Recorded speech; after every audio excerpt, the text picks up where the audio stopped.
Okay, you can go ahead, Madam Margaret. Okay, question 5 says, in relation to the law of contract, explain the meaning and effects of A, the doctrine of privity. 6 marks. Okay, thank you. Yeah, so the last time I presented on the privity issues, I don't know if people were kicked out. That's what I remember that day. So this will be like the first and actually answering the question, the doctrine of privity. So when we're looking at the doctrine of privity, it just comes just down after consideration. We'll see when we go to answering consideration, the relation that is there. Yeah. So privity of contract, what really does it mean? What does it talk about? So we define privity of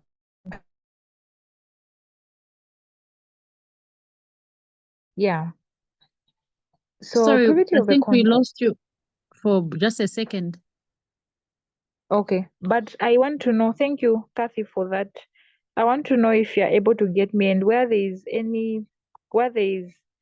a part where I'm breaking, just come through like you did just now. Yeah. So Kathy, am I audible? Yes, you are. You just broke off like for just a second, I think, but then you're back. All right, thank you. Yeah. So privity of contract is what we are talking about. So like I was saying, so when we're looking at privity of contract, just to give a hint on or an explanation, the general rule under privity of contract is that only a person who is party to a contract has enforceable rights or obligations under it. Only a person who is a party to a contract has enforceable rights or obligations under it. You only have the rights or the obligations to be, which means being answerable, paying things, because you are a party to a contract. Remembering the fact that a contract is an agreement between parties. So third parties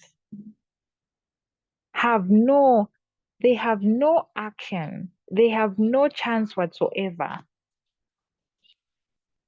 They have no chance whatsoever to answer or to want to benefit from a contract that they were not entitled to, or that which they were not party of.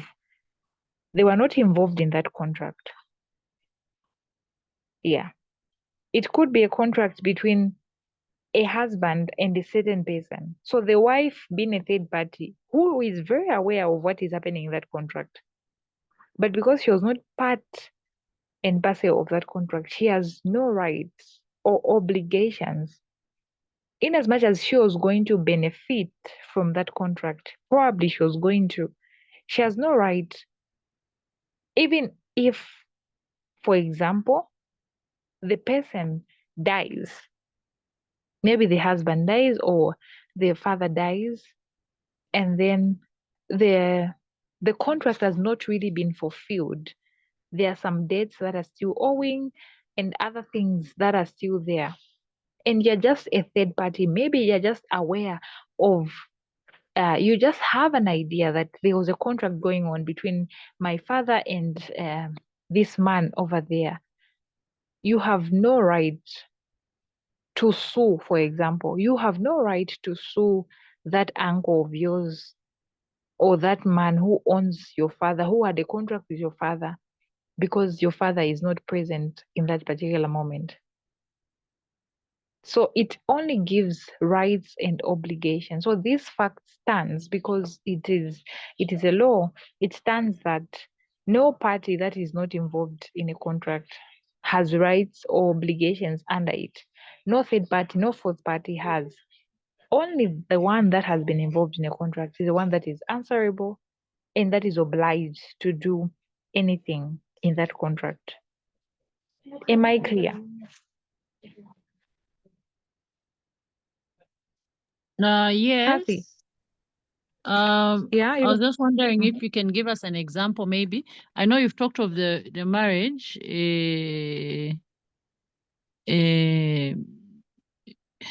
Third party, Yeah, as in relatives or side chick or baby mama, or maybe, I don't know, give us maybe a practical one. Okay, maybe a practical that will make more sense. So let me just let me get this practical example from something that we can easily pick, so that even as you be writing, you'll be able to use this as your own personal example. So there's this issue here.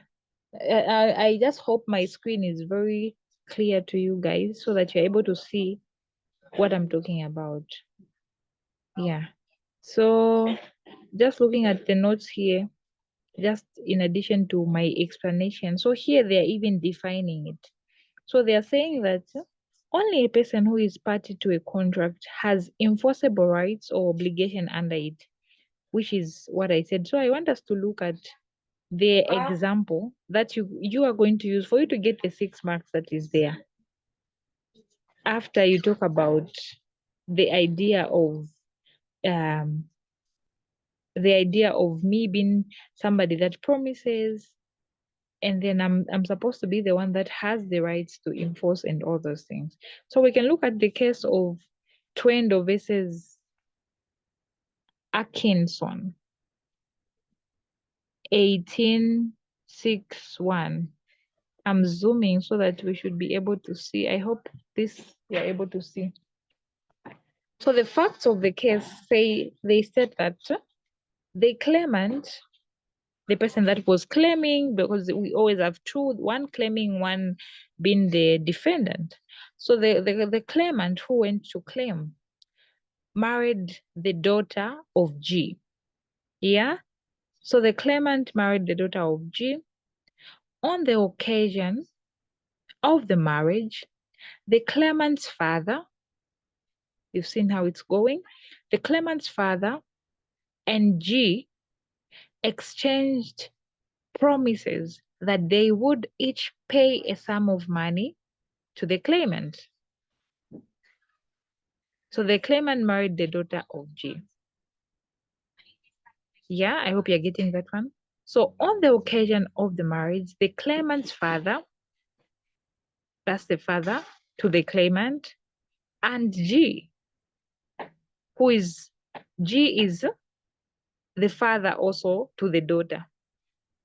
So it's father to father from what I'm seeing, because the claimants married the daughter of G, and the father of the claimant is 7 to 7. Very well brought to our layman so that we are understanding very well. So now they exchange promises that they would each pay sum of money to the claimant, who is like the son to the other father.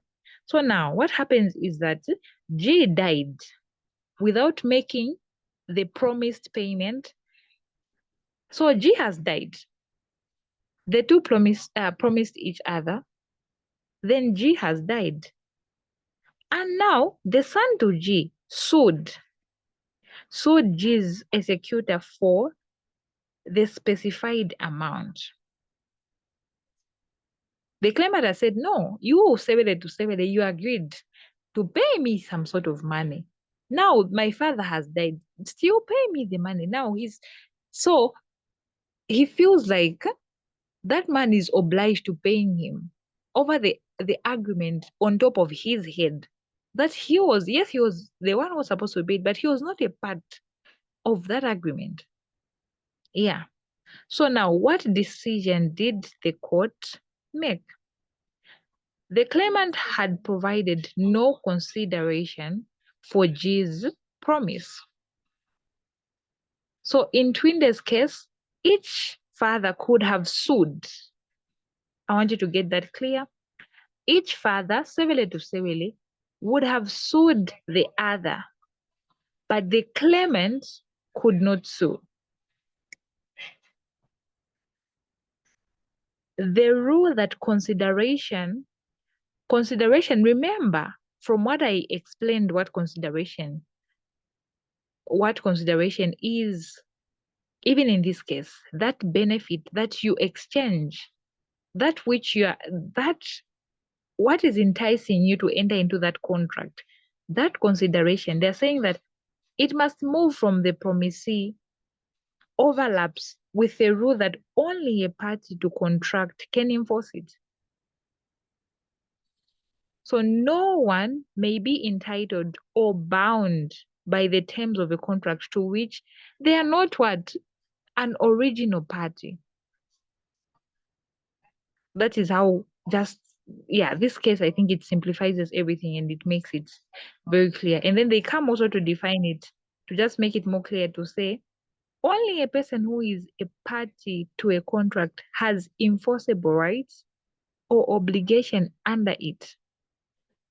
So I think it's even very good for us to get the 6 marks as a team. We can just mention, you don't have to write all this case. You can just mention part of it. Just know how you put your English very well in the decision that was made. And then you conclude also. Then that is done. So you've seen how that's all about privity of contract. So in this case, even just the idea of you mentioning consideration, that consideration must move from the promisee. Remembering the fact that what is consideration, the benefit. So look at how this claimant, the son to the Basewele, wanted to claim things to which he didn't invest anything. So there is no contract, because why there is no contract between him and whatsoever? Probably, what if his father did not pay part of his assignment? What if his father didn't pay his obligation? Then because he knew to say, no, that man was supposed to pay me. So he goes to sue in court. So the mathematics there that does not really add up. So that's all about privity of contract. I don't know if the reading of this case has made it a little bit clearer. Is it a bit clear? Yes, Or is it even more clear? No, it's clear for me. Okay, I want everyone to say if it's clear. I want all of you to say it's clear. Margaret, is it clear? Yes, it is. It's clear now. All right. Where am I going? Okay. So that's all about privity of contract. That's how easy it is. So you can just go and look at just to know the case, so that when you're writing, you'll be making sure that you're targeting most of those questions that they're giving you the marks that will just make you get a B+ as fast as possible. You answer them and you ensure that you write, you even see yourself to say, okay, this answer that I've given can earn me the marks that have been given. Yeah. So that's all about the doctrine of privity of contract. Yeah. So there is a repetition here again. Margaret, you can go ahead and read B for us. And then we see. I think we answered B last week. Let's just go ahead and read so that we answer. Then we move. B, the intentions to create legal relations, 4 marks. Okay. So intention to create a legal relation, 4 marks. So for this one, because I explained, I will just before I comment, I'll just leave it to the class. If it was going to be given to you and the 4 marks were in your hands, how are you going to navigate the 4 marks yourself? So Kwangu, what would you say to get the 4 marks under intention to create legal relation? Then Margaret is going to come in, then finally Kathy is going to conclude.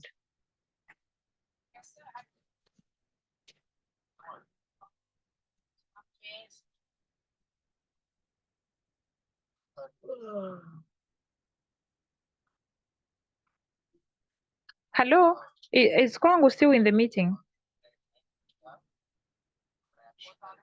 Kwangu, are you able to speak?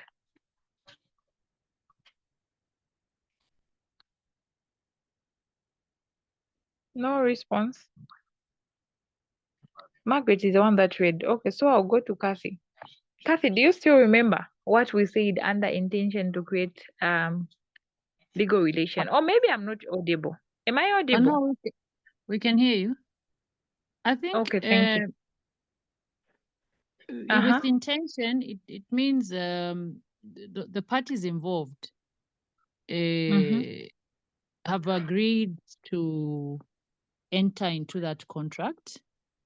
Yeah. Hence,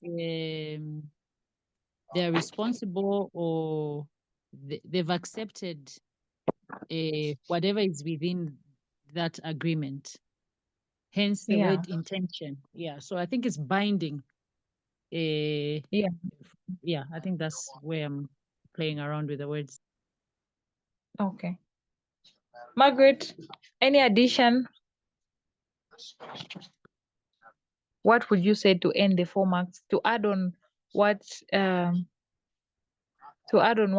Kathy has said. Okay, so Kwangu is saying she's in a noisy place, so she'll tell us the answer when she's out of the noisy place. All right. So you can go ahead, Margaret. What would you add? Okay, just to add on, you say that regards to intentions to create legal relations, we have to consider that all domestic agreements cannot be legally bound. And all commercial agreements should be legally bound. Then I would also add on, maybe with a case. Hello, just to Margaret. give you marks. Hello? Hello, I'm able to get you very clear. I don't know about Kathy. I didn't hear, but I can hear her. It's fine. Go ahead. Okay, you can go ahead, Maggie. Okay, I said we mentioned to say all domestic agreements cannot be legally bound. And also another point we said all commercial agreements should be legally bound. Then I'll go ahead and support the two statements with cases, I guess. Then the first will be okay. All right. Okay, that's very good. That's very good. Yeah, so the answers that you've given are correct.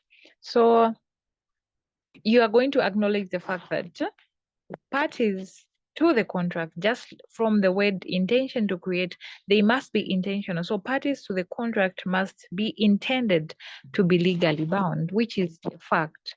Yeah, you mentioned that, and then you come in with the two things that Margaret has just mentioned, to say that when it comes to domestic or social agreements, they are presumed unless they can be proved, unless you can prove so, they are presumed to be not binding.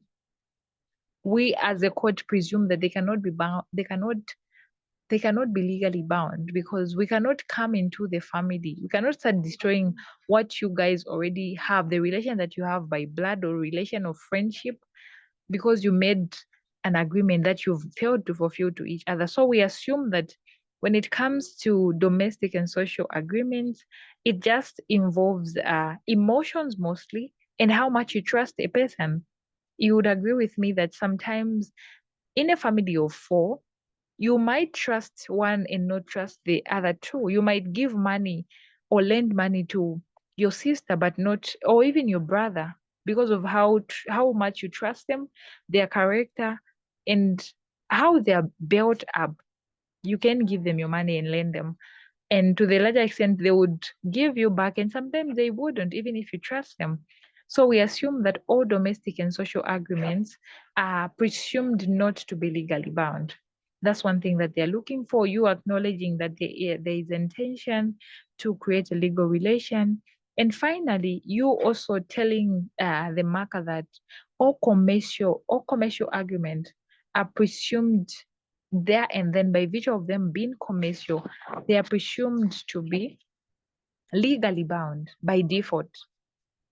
And there is no two way about it. There is no way you would want to gamble when it comes to something that is commercial.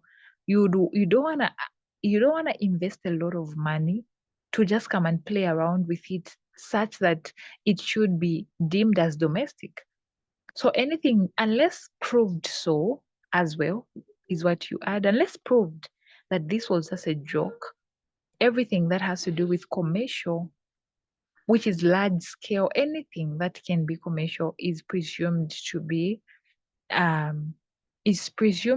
legally bound. Then, like she said, you support what you're saying with just maybe a case to just support one of the two. That in itself, you don't even need to go very far because we're looking at 4 marks here. Then you're out. Then you're done. Then that's it. Unless there is any other question. Kathy, are you clear now? Yes, I am. And maybe just You're kind of breaking. especially You are breaking. I don't know if it's on my end alone. Margaret, are you able to get Kathy? No, she's breaking. wouldn't Kathy? remember. Oh, no. I'm also breaking. Okay, let me leave and then log back in. Yes, I think leave the meeting and log back in. That would be better.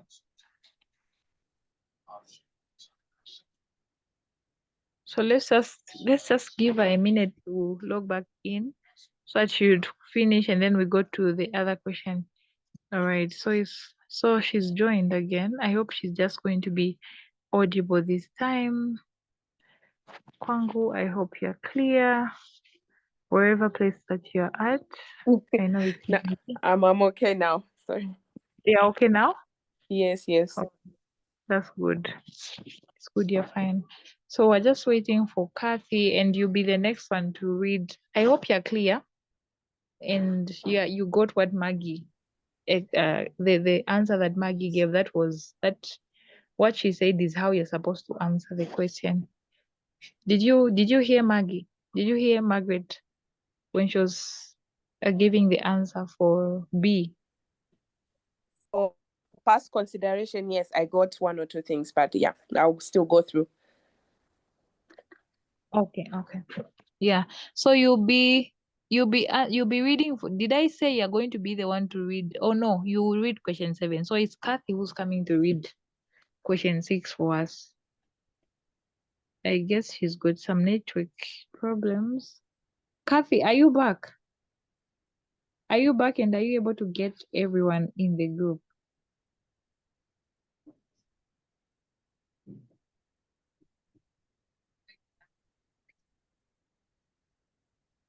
Okay, so she has left the meeting from what I'm seeing. She's trying to join. Probably she's trying to join. Let's just give us a good 2 seconds, 1 minute to just allow her be part of the meeting as well, so that we move together.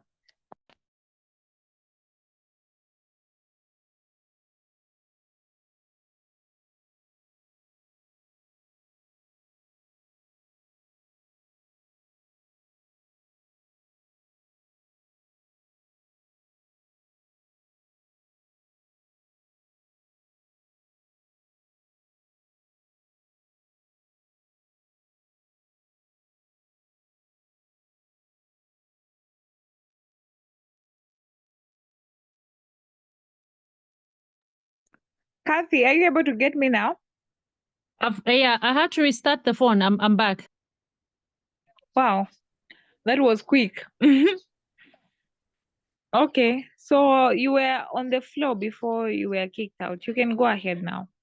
Yes, I was saying the other way I want to, if I forget also a definition, like you said, it's only 4 marks and you don't want to go crazy with Yes. examples, but on domestic/social agreement, I would put meeting for a lunch date with friends. And then commercial, I would say a company signs a contract with a supplier. Yes. Just short little things to better go That's check a very 1.5 somewhere. Yeah, I just wanted to excellent. share that. Yeah, that's very excellent. That's good. So yeah, just as you are looking at the marks, yeah, just be creative looking at how the marks have been allocated. Sometimes all they are looking for is, because if you have really understood something, it's very possible for you to be creative around it, unless you just don't understand. So it's the understanding that will allow you to even have different examples that you would want to use. Yeah, so thank you for that. Now I think now this is Kathy, this is going to be, it's your time to get question 6 and lead us. So question 6 says, Yeah. in relation to the law of contract, Mm-hmm. define and explain consideration 3 marks. Okay, that's good. So you define and you explain, meaning that you explain even just with an example to give clarity of what you're saying. 1.5, 1.5, or just 2 marks for a good explanation, and one mark for a good example again. Yeah, so before I just come in, yeah, what do we remember? Or what do we know about consideration being one of the essential elements of a contract? Yeah, I think it would be even very important for us to say that, to state that fact, that is one of the essentials of a valid contract, consideration. Then we move on to what it means. What is consideration? Anybody? From what I can remember, Yes. consideration is the benefit you get from entering into a contract, or in other terms, I can say an act in return of a promise. I can say Wow. that, yeah. Yeah, that's very good. That's very good. Any other? What she said is very correct, but I just want you to express yourself how you would want to express yourself as you be writing. So this is just good for you. How would you say it yourself?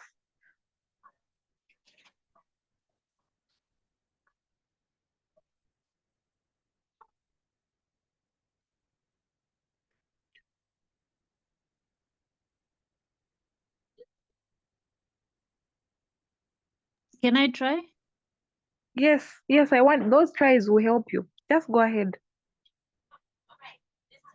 Just like Kwangu said, I would probably still consideration is an exchange of value between 2 parties in a contract. For example, I would give, I think I was reading it yesterday, Professor Clive Chilwa versus Zambia Railways. He had signed Yeah. a contract and then it was terminated. They refused to pay him his benefits. So he sued them and I think he won and got the benefits. So there was a promise there of benefits. I think that's where I would end with. Okay, that's very good. Yeah. So just to continue.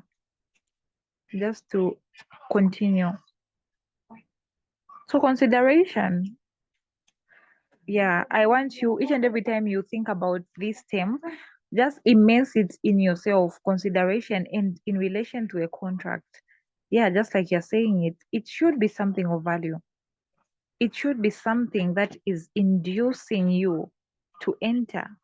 It's inducing both parties to agree. Why are you going into this argument? Why do you want to enter into this argument? Why do you want to exchange mutual performances? Maybe there's one exchanging an act for an act which can be work, which can be a service. Then the other is paying money. The other is selling a house. The other is getting the money. So the value, the something of value, it's given by both parties. So the something of value that is given by both parties, the both parties are the parties to a contract that is inducing them to enter into agreement. And at the end of the day, it's inducing them to exchange mutual performances. That in itself is consideration.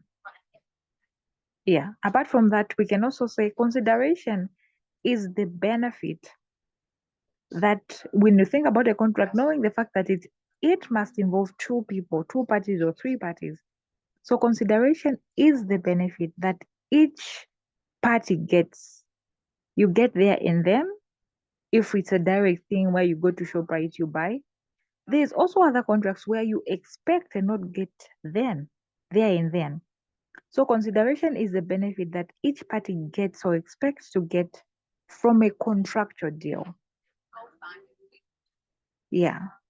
So the benefit that you're expecting to get, or something that you get there and then, or that's something of value that is inducing you to enter into an agreement or to enter into a contract and be able to exchange mutual performances. Yeah.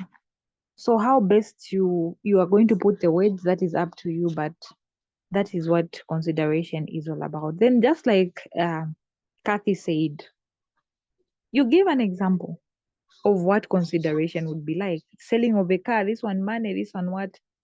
That's something of value. That's what is inducing them to enter into a contract. You do me a deal, I give you money. That's what is inducing you to contract with me. So that in itself is that in itself is consideration. So now I want us to just a little bit go back to doctrine of privity of contract after understanding that this something of value is what is inducing the both of us to enter into this agreement, this contract, so that we exchange these performances, these acts, we exchange them. So when we go back to the doctrine of privity, it's telling us that anybody who's not bound, anybody who's not a party of a contract cannot sue or cannot enjoy the benefits or has no say in that contract. So now I think from here, it should make sense to you, even to mention consideration if at all you would want to in the 6 marks, because how is it possible for you to come and claim the things that you were not even enticed to enter into? There was no mutual benefit between you, the third party, and the person that was in the contract. So how is it possible for you to claim things where you had no interest? There was nothing there was no consideration. So that's where that part is coming in, where they were saying consideration must move from the promisee to the promiser. Mutual acts, the benefits. So this is actually what they're trying to mean when we go back to privity of contract. So that's the whole deal. So you define and you give an example. You have your 3 marks with you and you're out. Yeah. So Kathy is the one that is reading. So we have the 3 marks with us. Let's go to B and get the other 3 marks. Kathy, you can go ahead and read for us. Sure. So B says, Yeah. explain But before the I go, follow- sorry, Kathy, I apologize for cutting you. Is No, there it's any fine. other question that would want to have when we look at consideration? Is it possible for us to marry consideration to privity of contract? Have we now seen where the law is standing? Does it make sense now?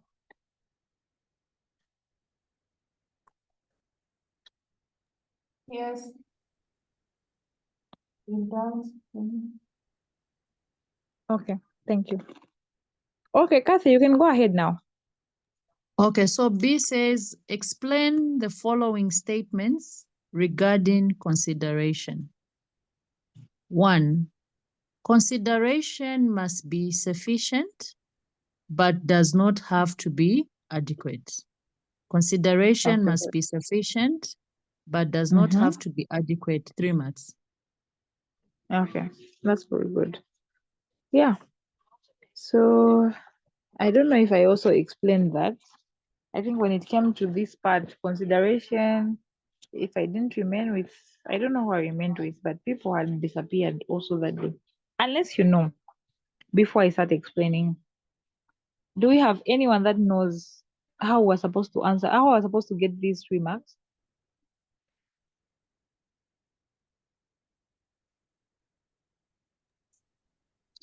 Okay. You can go ahead.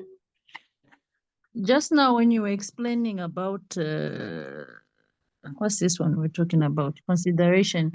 I heard you saying Yeah. something like both parties won't get the same value. For instance, I'll go back to Mr. Clive, Yeah. that professor for Zambia Railways, the CEO, sorry.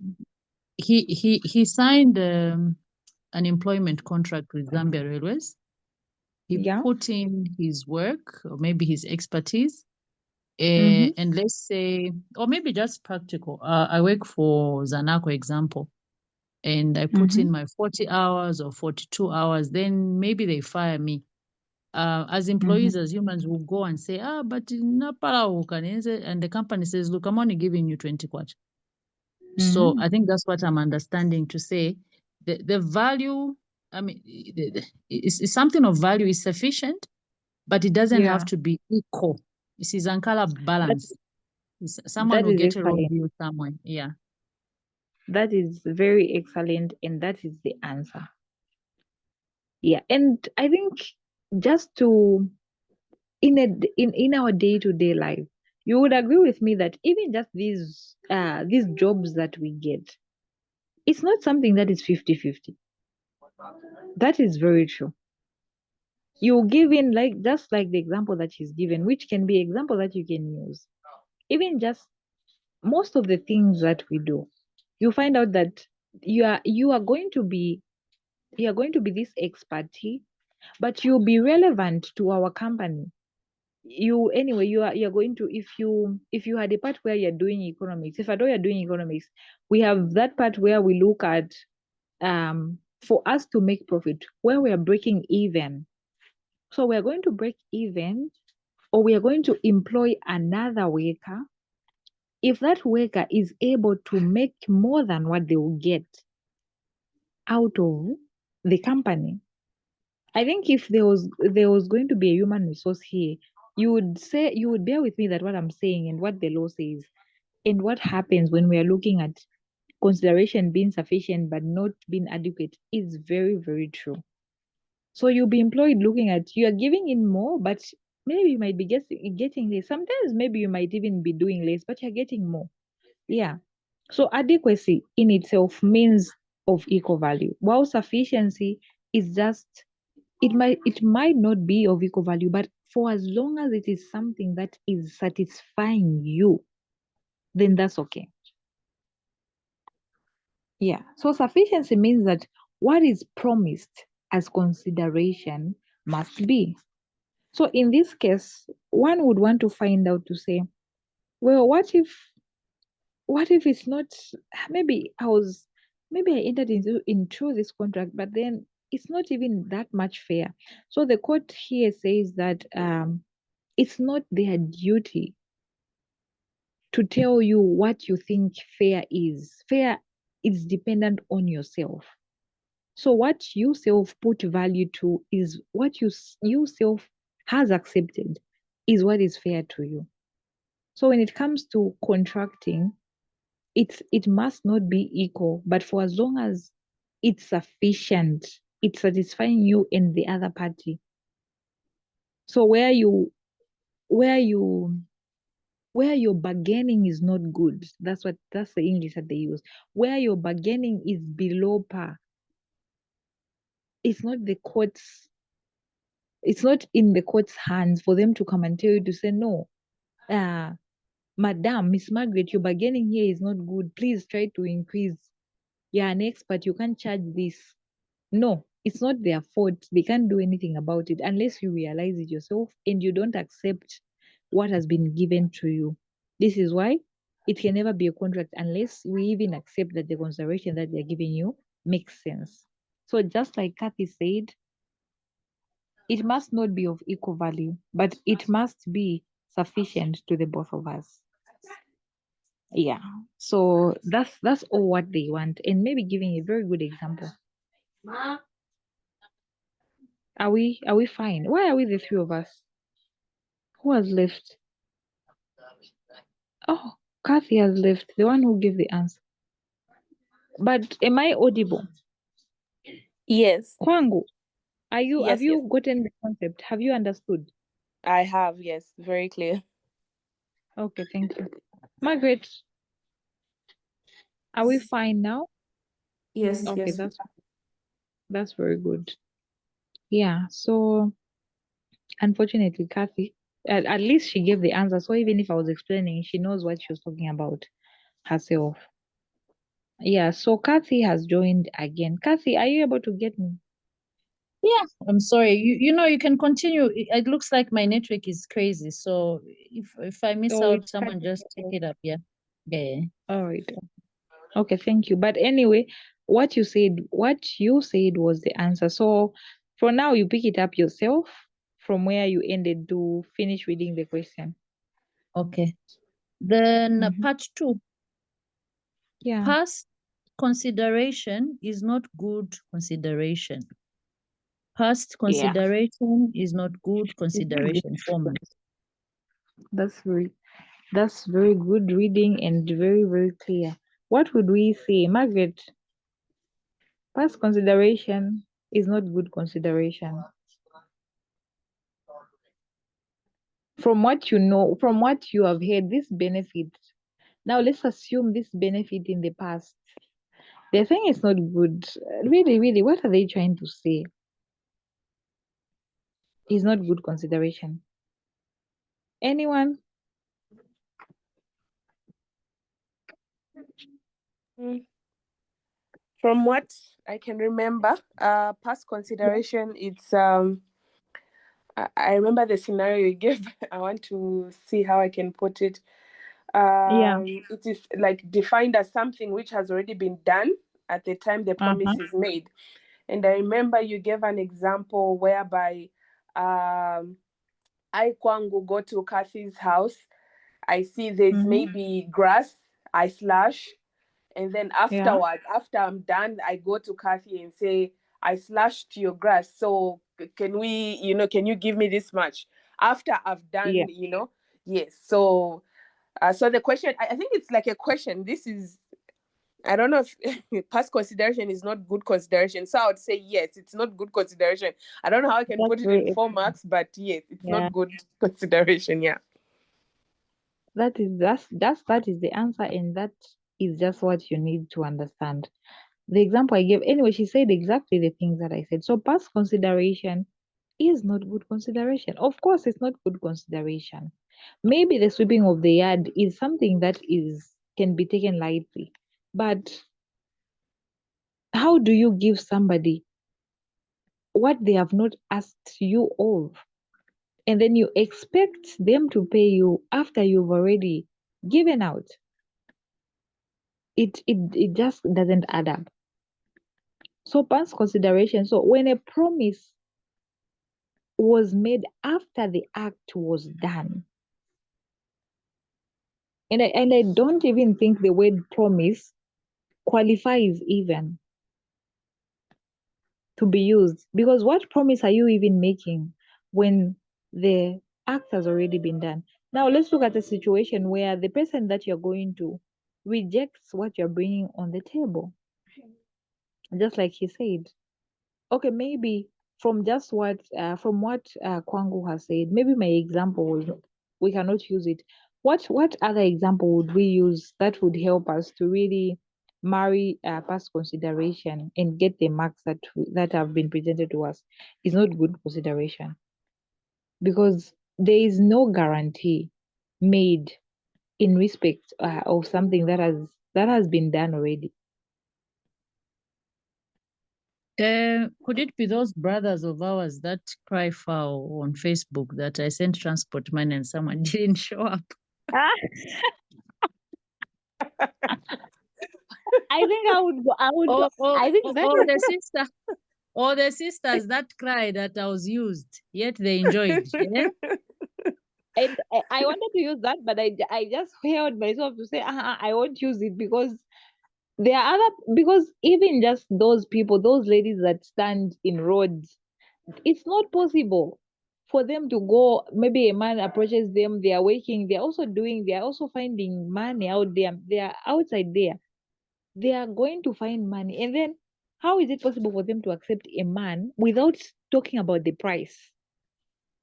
And then after the act, then they should start saying, no, the price is like, that's not possible. So the price, the consideration, what we are, the benefit that is engaging us, that is inducing us to go into the act, we already know to say, I'm giving you maybe my body, you're giving me a 50 kwacha. So there is no bargain. So if for example the lady bargains to say a 10 kwacha, I mean, it's not the fault of the man that she said 10 kwacha. But there is no way she can come and give the price, for example, okay, now that we are done, give me a 2,000. What do you mean? How am I going to give you a 2,000? Now the man will have the right to start saying, look at you, how can I give you a 2,000? The man will say any other thing. That's the same as the example that I gave. You say, no, I've slashed a hand. I've done A, B, and C. But the person, maybe the owner will be like, no, I don't even like the work that you've done. Look at this and this and this. You don't even deserve what you're saying. Maybe I can just give you a 10 kwacha. And so, if, for example, the person gives you less than even what, maybe you did a lot, but they give you less, you have no, what are you going to go and tell the court if you go there? Those long explanations. No, I went there. No, I was thinking, I was assuming. It won't work. So past consideration is not consideration. So the general rule about consideration that is past, there is just, you can't render a service without looking at consideration. It's not possible, and it just doesn't make sense. So I think a very good example, and just to explaining to why it's not valid, because it's unrelatable to the courts, and they have no, I would say that they have no bargain. The court has, they can't bargain for what you have failed already. In as much as we can, like, for example, the way we are talking about, like Kathy said, sufficiency must not be adequate. That would still, for me, I would still apply that here, because the court has no time to start bargaining for you to say, no, they've done a lot of work, why are you giving them less? When you went ahead to do the act without first looking at the consideration, or even if the person was even able to contract with you. Yeah, so if you can marry it from what a contract is, it just doesn't make sense. And just that in itself is enough to gain you the marks that you deserve. Yeah. Are we fine? Unless Kwangu has another thing that she wants to add, or Margaret wants to say something.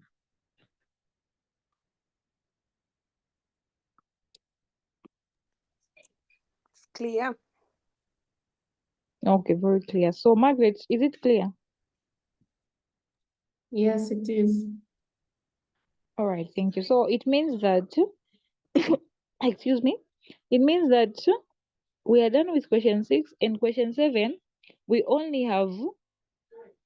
1 and ... 2, because past consideration we've already answered. The final question, the 3 marks we've already answered, because we are from answering it just right now. Yeah. So explain and distinguish between the following terms. So this just means you just talking about them. So we've answered the past one, the past consideration. Yeah. And then okay, I'll allow the person that I gave to read this question so that they can just read on their own, then we can move. So Kwangu, you can take question 7 and just lead us. Then we finish together.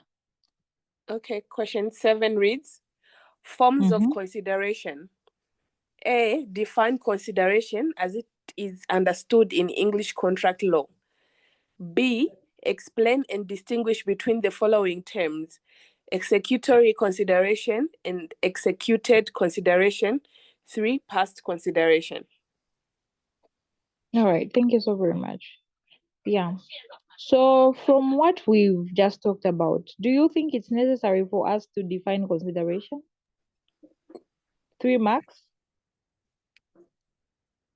We've done consideration, right? Okay, I want to hear it from Margaret. Should we go ahead? And the one that says we should be the first one to start answering. You say one. Yes. So should we go ahead and look at consideration, the definition? No, I think it's understood. All right. Okay. My only 2 cents is that I think the examiner there is trying to play with our minds because they've just added the word English contract law. So That's if you're very not true. careful, you'd think it's different. That's true. I'm glad Kathy has just highlighted that so that we move together. Thank you, Kathy, for that. Thank you, everyone, for saying that we can move on. So past consideration that we've answered. So we're remaining with two more ... And these 2 dots are just 2 marks. So executory consideration and executed consideration. Okay. So executory consideration. When does it arise? What does it mean? So when we're looking at executory consideration to end the 2 marks, it arises when promises are exchanged to perform acts in future or even in the present, but for as long as there is something bilateral there is some exchange of promises. So executory just comes in when a contract is made, when 2 parties agree to exchange mutual performances. That's what it means.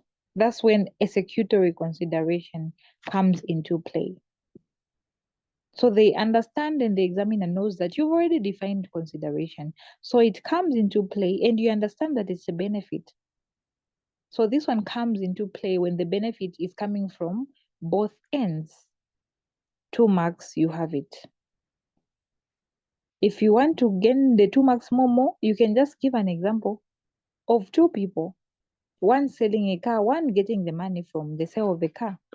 That's enough. Then executed is an example of a one-sided contract. Remember very well, when I talked about classifications of contract, I talked about bilateral and I talked about unilateral. So executed is an example of a unilateral case where consideration arises when one party performs an act in fulfillment of a promise. So executory, we have promises exchanged mutually, while executed is when an act is performed to fulfill a promise. Remember carbolic smoke versus Khalil? What happened there? There was one promising and even gave the reason why we should trust the promise by sending money in the bank. That is an example. If you would want to go further, looking at the marks that you're given, that will be up to you. It's a fulfillment of you fulfill a promise by giving an act. So obviously, yes, what you're promising, the act you're giving in is what that other person is benefiting. And the promise that they've given you that you enjoy after fulfilling the act. So it's a one-sided contract kind of consideration, but yet it qualifies to be a contract, even though it's one-sided, and it's called executed kind of consideration. 2 marks is done, and we are good to go. Are we fine? Or do we have any questions between the two?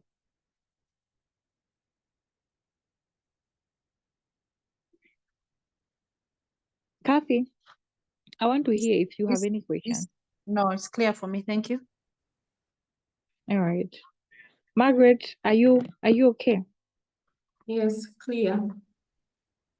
Okay, thank you. Finally, the reader, Kwangu. Yes, I think I've gotten something. Yes, thank you. All right, thank you. Yeah, so like we said, we talked about past consideration, which we can start talking